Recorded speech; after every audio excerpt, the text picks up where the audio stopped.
Jeremy here. We do a quick video on unboxing some Swedish 6.5 Model 14 blank ammunition. This is their training ammo. They would just use like we do in the military, put blank ammo in the weapon, fire it for simulated battle maneuvers and whatnot. They had a blank firing adapter that would go in the muzzle to shred the projectile if needed. But anyway, this stuff is still pretty common right now, very cheap if you buy it in bulk.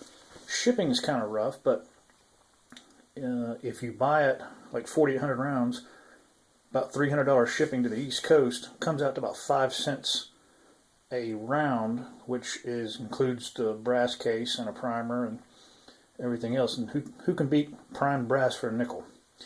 Anyway, so this is a 800 round case of it. It's cheap wood banded together with a little canvas strap on it. I'm not going to cut this one apart because once you cut the bands it literally falls apart. But there's your markings on the side of it. 6.5 Patron 14, which means it's their blank model 14. 800 Stück, which is 800 pieces. There's 4 200 round battle packs. So if you break this open, there'll be 4 of these vinyl packs in it. It was, I forgot the factory number, but year 85, lot number 3. Which tells us was packed, what, 35 years ago. And that's that. So anyway, there's your wooden case. 4 200 round packs in it, 800 rounds in a case.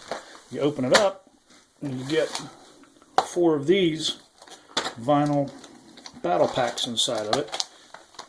Each one has the same marking, 6.5. Patron Model 14, 200 Stück, which 200 pieces. There's going to be 10 20 round boxes in here. And let's go ahead and crack one open. See what it does. And if you'll notice, if you guys have real Swede ammo, the boxes are brown. And our training blank ammo is marked red, so you know not to confuse them. Anyway, same lot marking numbers, same markings here, 20 pieces. And inside of this, you'll get that. Expect a little bit of tarnish to them. It's not really a big deal. Because remember, most of the time you're just going to put this in a rifle and fire it for maneuvers. And this is now 35 years old. Matter of fact, this piece with a little bit of tarnish on it is all once fired ammunition that was regular ball rounds or tracer or whatever. They took it, recycled it, reloaded it, put in their blank powder, which is a very fast pistol type powder. Some people on the internet say it's very similar to Unique. I am not ready to test that yet, so I don't know if that's something I'm going to worry about later, but if powder shortages continue, you might try it. A very light balsa wood projectile. This is just basically to aid for feeding, and whether you have a blank shredder adapter on the muzzle of your rifle or not, this will pretty much disintegrate, but the shredder ensures that none of the splinters will actually hurt friendly troops inside of the space of 15 feet or whatever. Maybe we'll do a test on that later and see how far the stuff goes. So you got a little bit of corrosion there. Probably not too much of a big deal. That piece of brass, if I can get it to focus, I can't read that one right now. This one was made in 77, repacked in 85.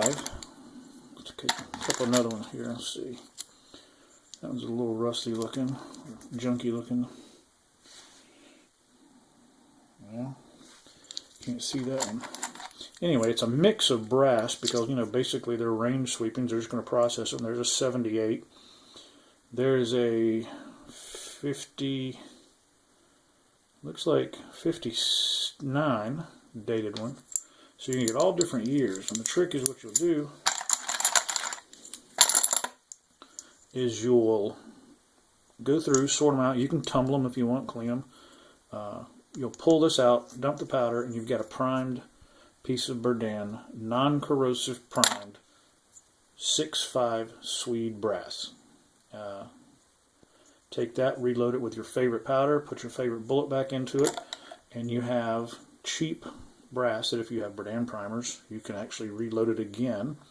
And if not, like if you have an AG-42 long gun or whatever, This would be your great range brass, because once you shoot it and the brass is ejected into high orbit, you don't have to look for it anymore, and you don't lose any sleep over because it's a nickel. Anyways, we might try and shoot some of this stuff later, but anyway, that's the short version of what you're going to get inside of some of these boxes. And like I said, a few spots of tarnish, just the one actually that has that one bad spot on it. That might be coming from the cardboard, the acids in the paper, but there's a slightly dark color on that one, but it's only on one side, so maybe it's just where it was touching the paper. Anyway, even if you have to throw that away, you've still got 19 good ones for next to nothing. Anyway, if you like my videos, please subscribe, like, and do all that good stuff. Help keep the clicks coming.